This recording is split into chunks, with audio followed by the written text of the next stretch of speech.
Hi guys, so I'm gonna read Fantastic Four number 9. Before I do that, I forgot again to, because some of these issues have like a pin-up thing at the end, but some of them don't. So this is a Human Torch pin-up, so Fantastic Four feature page. In answer to your enthusiastic requests, the editors have given me this page on which to answer some questions about myself. My suit is made of unstable molecules. In their normal state, they look like this, but as my flame increases, they vary their structure depending on the degree of heat. I control my flame through reflex action, just as you control your breathing without conscious thought. When touching another human being, I automatically turn off the flame on the part of the body which establishes contact. I can control my flame precisely enough to perform delicate welding operations, or to accurately hurl volcanic fireballs of any size. But one of my most spectacular feats, which I dare not to attempt often, is to create a supernova fireball, whose heat approximates that of an exploding sun. My clothes, of course, are chemically treated and completely burn resistant, as is every bit of furniture in my room, which I spray daily with a special chemical vapor. So apparently, the next issue, the Human Torch answers your question about his fabulous power to fly. So yeah, we'll probably read that. If that one's there, we'll read that little section. But Fantastic Four number 9. Little do they dream that they will soon be at the mercy of the Submariner. What happens to the comic magazine heroes when they can't pay their bills and have no place to turn? Don't miss the newest and most original tale of all, the end of the Fantastic Four. Fantastic Four evicted from building. 5 tower floors for rent. Heroes 1 minute, bumps the next. How did it happen to us? So yeah, like in this comic, I guess they deal with money problems. So that was like Stan Lee used to do that, give characters like real world problems. He liked doing that, especially with Spider-Man. The end of the Fantastic Four. Bulletin: the world-famous Fantastic Four are bankrupt. They have announced plans to dissolve their partnership and sell all their possessions in order to pay their debts. What's that? In a hidden chamber far under the sea, Prince Namor, the amazing submariner, tunes into a TV telecast from the surface world and hears a startling announcement. The Fantastic Four are about to split up, eh? Now isn't that mighty interesting? So they're penniless, are they? Well, this may just be the opportunity I've been waiting for. Meanwhile, at the headquarters of the Fantastic Four, where's the rent you owe me for this month? You still owe $1,000 for the electronic work we did on your Fantasticar. Now take it easy, all of you. I promise you'll all get paid. You just have a little patience. We want our money. Just give us a little time. We have a lot of equipment to sell in order to raise the money. Come back in a few days. All right, we give you a few days, but don't try to welch on your debts. You know it won't be easy for 4 characters like you to hide from the bill collectors. Mister, you can say that again. Reed, don't take it so hard. It's all my fault, Sue. If only I hadn't bought those stocks with all of our money. Then when the stock market went down, we lost it all. Hey, Reed, we can make more dough, can't we? There must be some way I can cash in on this fiery body of mine. And me, my powers of invisibility must be worth some money to someone. What about my strength? You mean to tell me a guy who can twist iron pipes can't make a buck easy as pie? I appreciate your support, but it's not that simple. I'm not going to let you rent yourselves out to a freak show, and the only other way to cash in on our supernatural powers is through crime, which would be unthinkable. Oh yeah? Well, I might give it a thought. No. The only way to get the money we need to pay our bills is to disband and sell the skyscraper building of ours, along with all our equipment. Hey, look at those guys. They're starting to dismantle our pogo plane. All right, boys, take her apart. We'll crater her out of here in pieces. Let go of my plane, you crumb. I gotta pulverize you for that. Thing, knock it off. I sold the plane to him. I had to. We're getting a good price for it. No price is good enough for all that work we put in designing that ship. I know how you feel, Thing, but we gotta sell the plane and everything else, too. Okay, I'm cooled off now. Just leave me alone. That's all. Leave me alone. I never thought I'd see the day when we lose all of Reed's wonderful inventions. Some rotten manager you were, Rubber Man. You've made a fortune selling the patents of all your inventions. Enough, though, to keep us going for years. But you had to be a big shot and invest it all in stocks, you lunkhead. Take it easy, Thing. You can ride a man just so far, and you'll finally break. I'm warning you. Bah, maybe it's better this way. Those three do-gooders were beginning to cramp my style. I can probably make out better on my own. Taxi, hey, taxi. Say, you're the Thing, ain't you? Sorry, pal, you ain't riding this cab. I heard of the four of you are flat broke. I don't want to be hung up for no taxi bill. So, you don't want me as a passenger, eh? Well, I'm through taking gruffs from creeps like you. Hey, let me down. No, stop. Help. Sure, I'll let you down, and next time don't be such a careless driver. Now, just give me a cab in my own way. A second later, the still impressive Fantastic Four flare signal, rises above the rooftops of Manhattan. And in answer to the dramatic signal, a section of the famous Fantastic Car slowly descends near the Thing. Glad to see you, Junior. Glad you guys didn't sell that car yet. I need a lift. Thing, if I knew it was you. Later, the Thing sinks into a chair in the apartment of his blind friend, Alicia. And that's the story, Alicia. The Fantastic Four are flat broke, can't even pay our bills, so we gotta split up. Oh, how awful. But I'm sure everything will be alright. Don't worry. See, here's a puppet doll I made for you. It is a white knight. A doll, great, just what I need. Don't be bitter, my dear friend. Even though I cannot see you, I know you are just like my white knight. Just like... okay.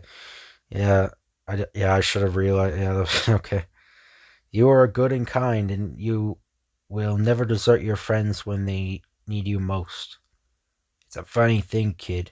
Despite your blindness, you see things much better than I do. You make me feel ashamed of myself.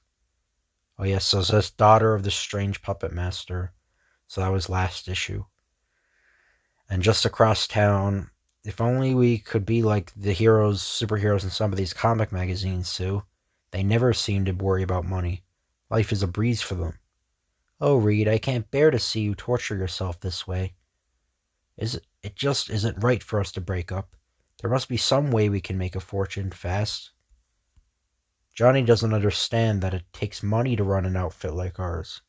There's the upkeep on our planes, the equipment, electronic devices. Say, what is this telegram? Never mind my tip torch. I figure you guys need the dough more than me. It's like a miracle. An offer from SM Studios in Hollywood. $1 million cash to us if we star in a movie. Oh, Reed, that's great. But what about the Thing? You know how he feels about making a spectacle of himself. He hates to have people stare at him.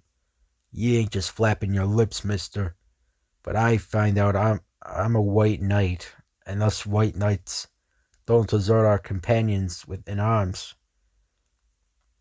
So, if you guys don't know, a white knight basically means like a guy, I think like on the internet mostly, who like goes on and defends women, like goes to defend women or something like that. I know it's like I don't know how to really explain it. Like they just kind of like seek women to defend. Like it's really weird. Anyway, it's hard to explain. That's why I'm laughing at it. But anyway, I'm with you, gang. I don't know what you're talking about, but welcome back, partner. Watch it, you big ape. You're even more dangerous than when you're being friendly. It's agreed then. We stay together and go to Hollywood to make the picture. And the $1 million we receive will pay all our bills and give us a fresh start. But next time I'll handle the money. Yay, it's just like old times again. There's just one little detail. How do we get to Hollywood? That's right, we're broke, and it's expensive to travel cross country. I guess there's only one thing to do. They're gonna hitchhike. I'll stay at a site back here so I don't scare anyone away. Someone will stop sooner or later. Don't be embarrassed. We'll all laugh about this one day. I hope so. Part 2, Submariner gives the orders. A few days and many miles later at the newly formed SM Studios is Hollywood, California. I guess it's supposed to be John Wayne. I'm not sure. So this is Hollywood. Isn't it thrilling? This ain't so bad. Some of those jokers are almost as funny looking as me. Gosh, with all the celebrities around here, nobody's even noticing us. Let's be glad they aren't. Next thing for us to do is find out where we're supposed to report to. Say, Curly, where's the head office of this joint?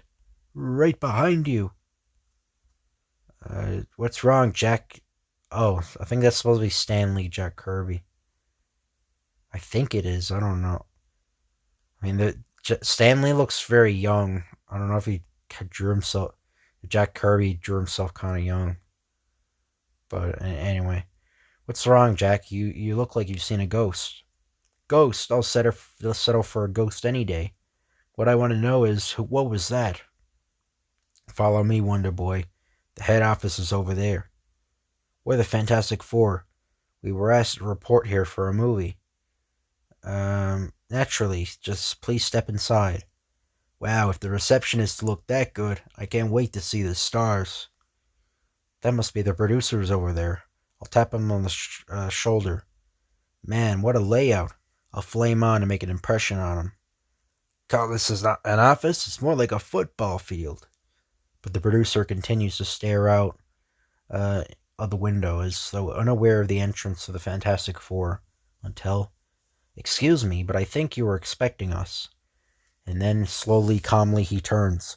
Look! Holy cow! You! It's a Submariner! At your service. You need not look so surprised. My offer of $1 million was genuine enough. You see, all the wealth of the sea is mine.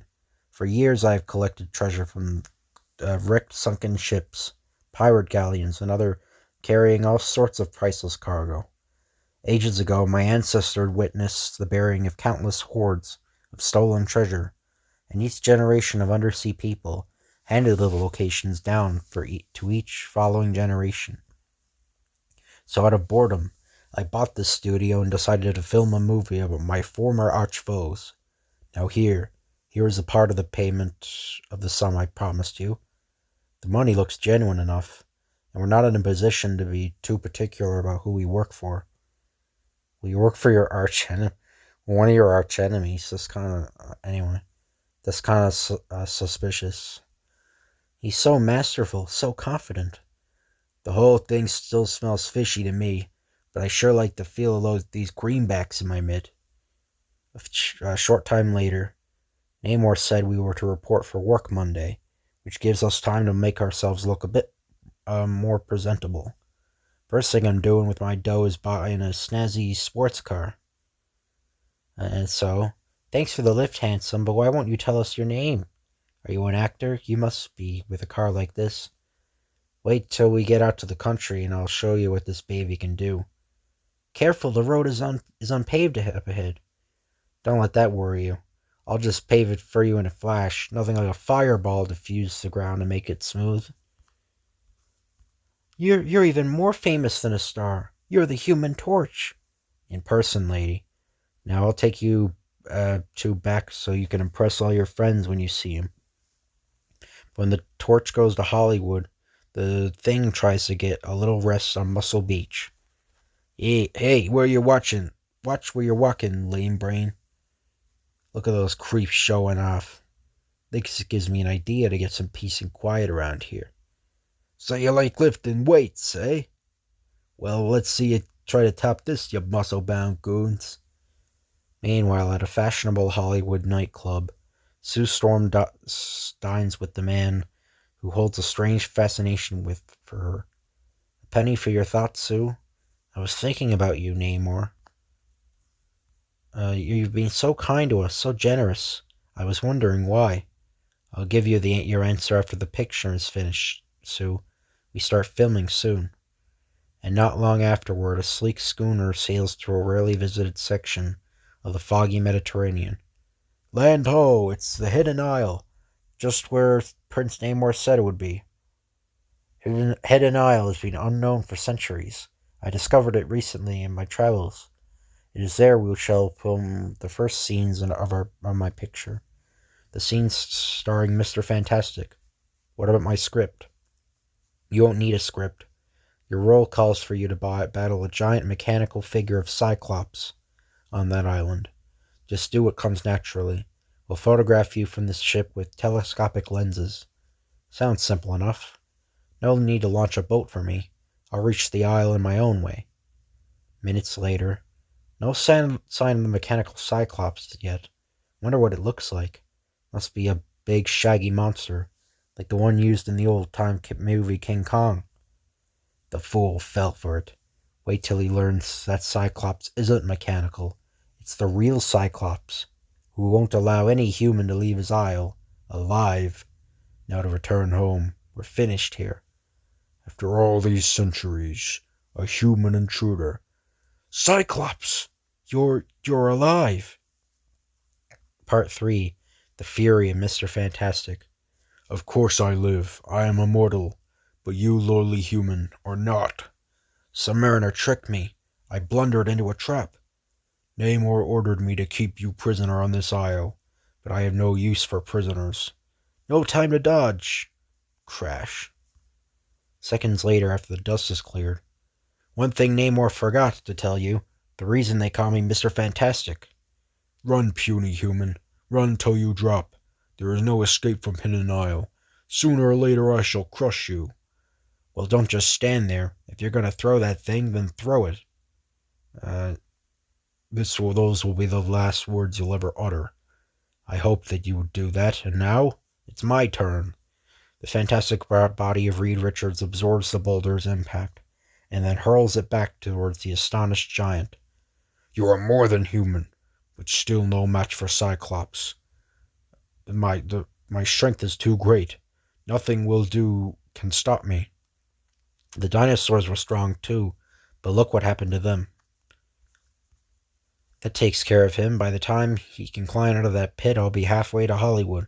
I got a score to settle with the Submariner now. What of Prince Namor? We now find him flying high above the dense African jungle with Johnny Storm. Your scene is next, Torch. We shall photograph it from the copter with long-distance cameras, while you perform below. Remember, you will pretend to fight the natives in the village below.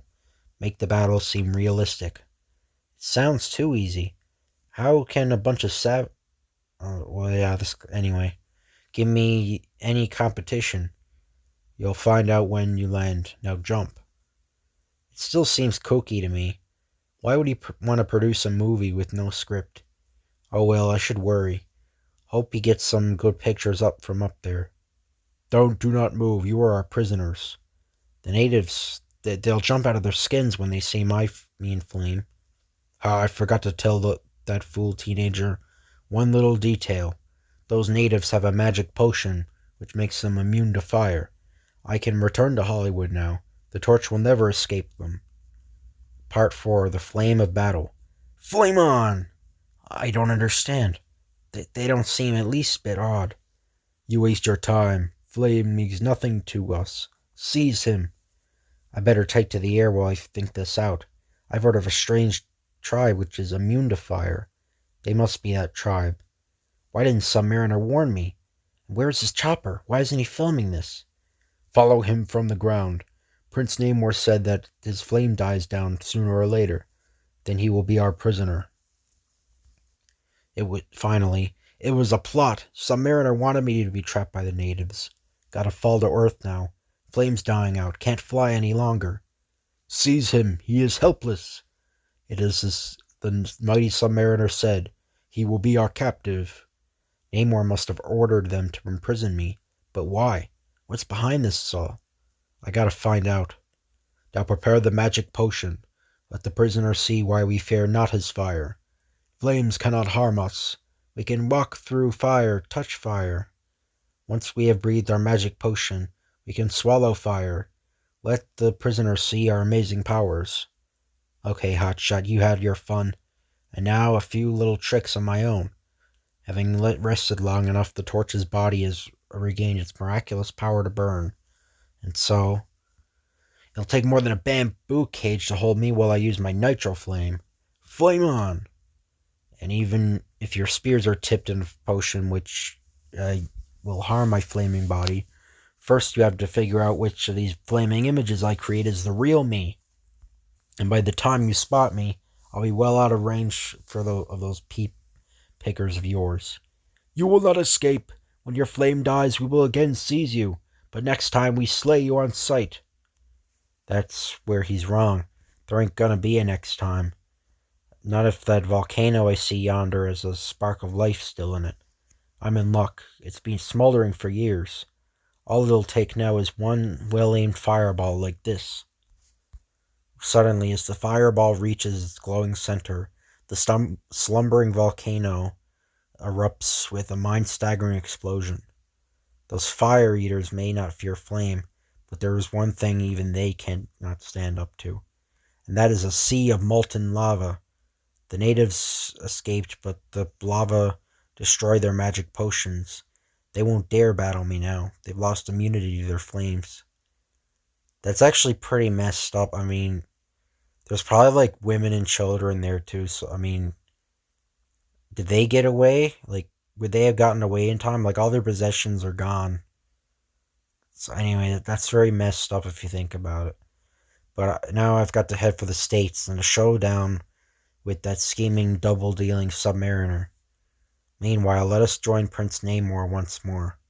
While my camera crews film Mr. Fantastic and the Torch on location thing, we'll shoot our big fight scene here on the Hollywood beach. One big fight scene? Are you kidding me? Fishman? What makes you think you could give me a battle? I'm glad you asked me. Suddenly, with unbelievable speed and strength, Namor strikes. Here's the first part of your answer, you walking gargoyle. I've been waiting for a chance to rough you up for a long time, Gruesome. Yeah, well, it looks like you didn't wait long enough, loudmouth. Womp. Nothing pleases me more to have a foe get overconfident. Huh?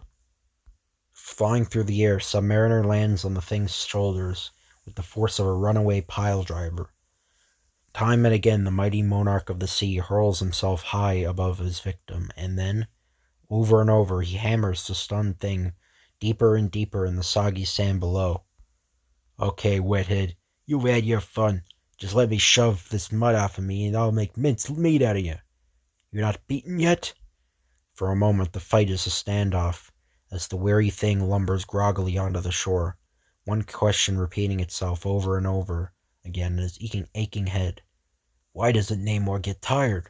Where does his strength come from? And then in a blinding flash, the answer comes to him. The water.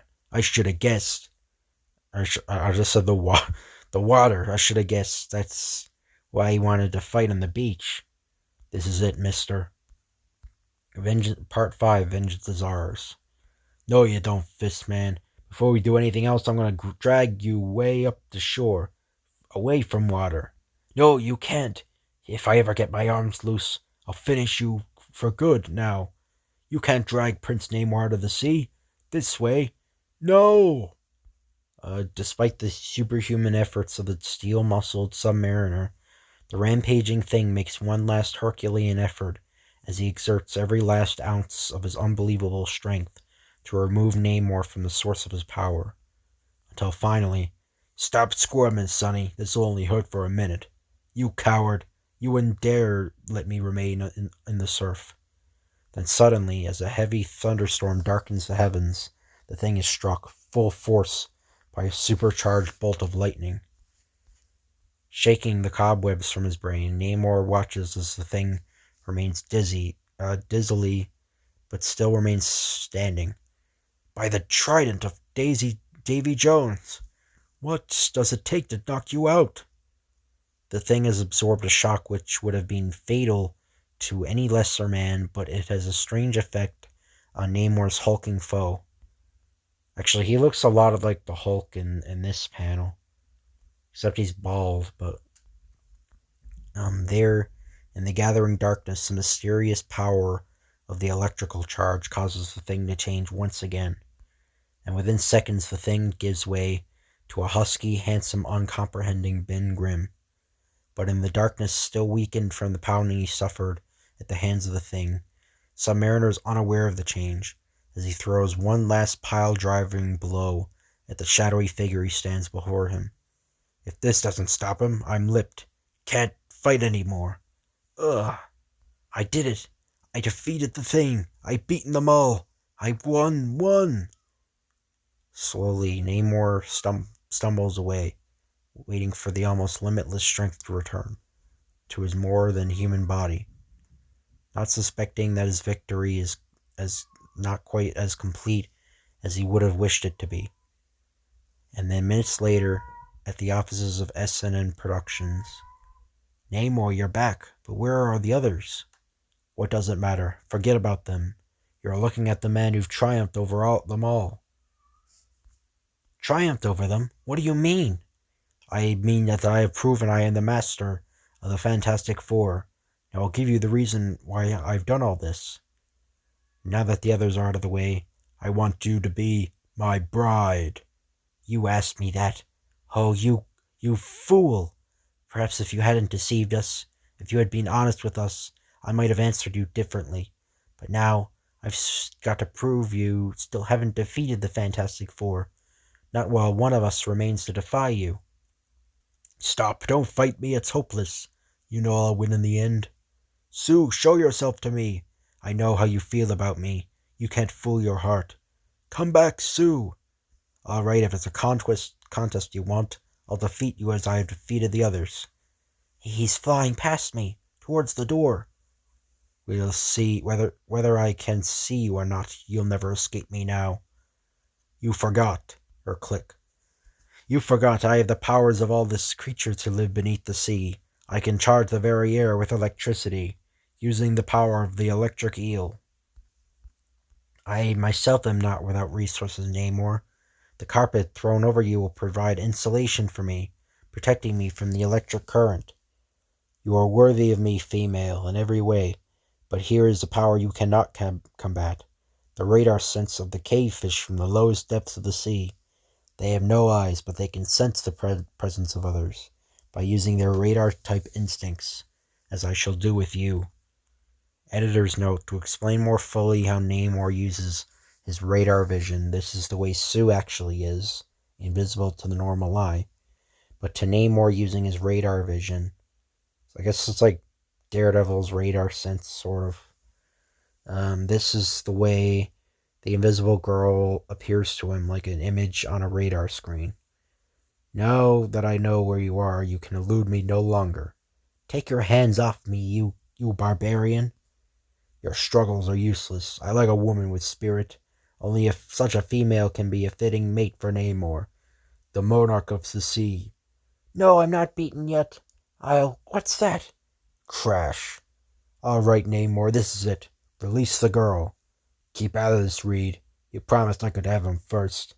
Oh no, that's my sister he's threatening. He's mine. Thing, Torch, stop him. Or stop, give him a chance. He can't escape us. Don't think I'll turn back to the Thing again, did you? It took a lightning bolt to help you beat me, but the storm's over now. Let me have him. He's mine. Sue, what are you doing? Stay back, all of you. Even if you think he is your enemy, it's 3 against 1. You never ganged up on anyone before. Besides, we made a contract with Namor. We lived our part. We cooperated in his movie. Now he must live up to his part. The movie will be produced as promised. You will get your money. And then silently, majestically, the proud figure turns and leaves the building, as no hand is raised to stop him. With a slow, steady tread, he enters the vast swirling sea. Never looking back, the monarch returns to his domain. You did the right thing, all 3 of you. You had to let him go. After all, he lives by a different code than we do. he can never really understand us, and whatever he did for love. Weeks later, All America claims a new motion picture hit, little dreaming of the amazing tale behind the film. The Fantastic Four once again had the money to carry on their unique life's work, and our saga is ended. But the adventures of the Fantastic Four are not over. Next month there will be no more thrills and surprises, with the foursome whose incredible exploits and down-to-earth realism truly make this the world's greatest comic magazine. The end. So here's the little page with the Human Torch thing. So how the Human Torch flies. A Fantastic Four feature page. Last issue I promised to explain my method of flying, and so basically my power of flight comes from my intense flame, which affects the molecules of my body so that they become lighter than air, causing me to be able to rise and soar. My biggest enemy is water, so I carefully study weather maps to learn where rain is apt to fall. Then I avoid those areas whenever possible. At least once a week I test my maneuverability by flying through a practice course which Reed designed for me. I constantly train myself to be observant, so I can be of use to the Fantastic Four by spotting people and places from my vantage point overhead.